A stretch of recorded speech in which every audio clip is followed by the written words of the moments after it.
Se você tem um roteiro muito bem definido, você não perde a questão do improviso, pois os improvisos podem gerar boas reviravoltas.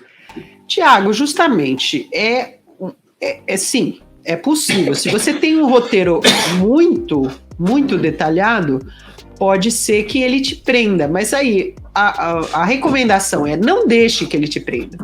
Então, se um personagem seu puxar para um lado diferente, reescreva. Não é porque você botou no roteiro que você não vai permitir que algo que de repente a sua intuição faz botar lá na história, você não permitir. Escritores, de modo geral, mesmo aqueles que usam roteiros, não se prendem inteiramente ao roteiro. Eles usam o roteiro como uma guia. Mas se alguma coisa acontece, vem uma ideia, vem um sonho, vem uma percepção, uma intuição, o personagem puxa para cá, ou mesmo o autor vai escrever aquela cena e acha a cena chata. Muda. Pronto. Não é preciso ficar preso naquilo lá só porque você teve o trabalho de escrever o roteiro, né? Fuja do roteiro. Mantendo o roteiro é uma guia, ele não é uma amarra. A única coisa é isso, mantenha a atenção, mantenha os conflitos, mas pode trocar tudo. Olha a Ceci Bragança dizendo uma boa dica. Faz um mapa, meu povo, dá uma de arquitetura e engenharia genética. É uma boa. Uma distribuição que você veja, sim. Onde é que os personagens estão? Sim. Desenho do cenário, sim. Desenho dos personagens, sim. Foto dos personagens, sim. Recorra a imagens também. Elas ajudam. Não precisa ser tudo escrito. Pode haver desenhos, mapas, fotos, tudo. Eu tive que usar um prumo de datas porque minha história começou a pular muito no tempo do romance histórico. A Ceci está levantando uma outra coisa. Às vezes você é obrigado a fazer uma linha no tempo, tá? Para organizar, porque se tem muitas datas e muitos acontecimentos em datas diferentes e um influencia o outro, você tem que ver quem aconteceu antes, quem aconteceu depois, você organizar, e aí ao longo da história você resolve de que forma você vai apresentar. Não precisa apresentar em ordem cronológica para o leitor, mas você tem que ter uma noção muito clara da ordem cronológica. Então, uma história que tenha muito acontecimento, um antes, outro depois tal, é legal fazer linha do tempo, mesmo que você não faça um roteiro, mas fazer linha do tempo é bom. Uma subtrama inteligente pode ajudar a pulverizar a sensação de muleta de um personagem que é amigo do protagonista e só existe para ele? Sim, se você botar esse amigo passando por uma dificuldade, algum problema e resolvendo ao longo da trama uma questão dele ou dela, sim. Então aí ele não fica lá só para estar lá, aquele ombro amigo que está lá só para isso. Sim, exatamente, Vinícius. Essa é a ideia, que todo personagem que seja importante na trama, que ele tenha uma razão para estar lá. Não só para estar lá, meu amigo, estou aqui para te ajudar, ou eu chamo isso do cavalo do zoo, que não seja só o cavalo do zoo, né? Que ele tenha uma vontade própria e queira fazer as coisas e algo aconteça com ele que justifique ele estar na história, sim. A Edileuza aqui perguntando, você acha que nos capítulos tem que ter o nome do protagonista que está narrando no título?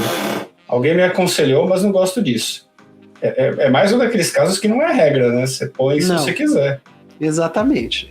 E se você... O melhor seria você não precisar. O melhor seria os seus personagens terem voz tão diferenciada, né? Um fala como se fosse uma pessoa do interior.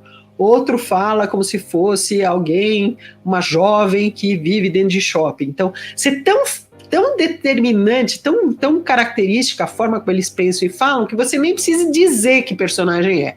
Basta começar a narrar que você já sabe. Tá? Então, o ideal é isso. O próprio texto já diz qual é o personagem falando, o ponto de vista de qual personagem, sem você precisar botar o nome em lugar nenhum. Mas se você quiser, pode pôr. E uma coisa que eu não gosto de fazer, sugiro fortemente, quando o autor tem essa ideia, eu sugiro fortemente que ele desista da ideia, é querer ficar fazendo diferenciação de narração, assim, trocando fonte, mudando o design da página. Eu realmente não gosto disso, tá?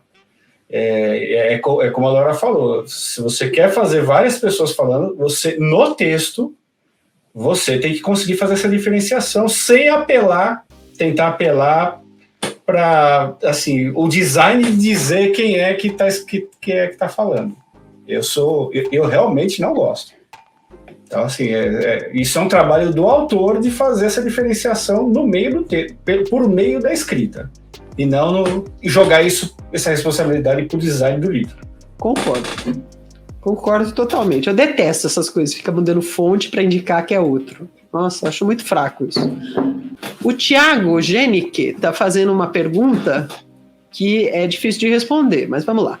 Um personagem principal extremamente monótono durante toda a história, mas que comete apenas um ato bem extremo, como um assassinato, pode fazer sucesso? Tiago, tudo pode fazer sucesso. Só, você tem que ter cuidado que, assim, o seu personagem pode ser monótono, mas a história não, tá? Então, ele tem que ser monótono de uma maneira interessante. Então, ele pode irritar as pessoas, né, incomodar, ficar todo mundo, né? Você faz a existência dele, né, da sua monotonia, causar, né? Então, ele pode ser monótono, mas causa irritação, causa aversão, causa tédio, sei lá. Você faz esse personagem existir de uma forma interessante, ainda que ele não faça nada, tá? O problema é, se ele não fizer nada, não interagir, não causar, e aí, de repente, tiver uma ação lá brusca, aí vai ser muito estranho, e eu acho que você não vai manter a atenção do leitor até o momento dessa ação extrema. Então, só isso. O personagem pode ser monótono, mas a história não pode ser monótona. Olá, eu sou a Laura Bacelar. Eu presto vários serviços no mercado editorial. Eu ajudo autores a tirarem dúvidas com consultoria, eu faço mentoria para quem quer escrever livros de não ficção e eu faço leitura crítica com viés editorial. Se você tiver interesse, veja os meus dados de contato aqui abaixo desse vídeo.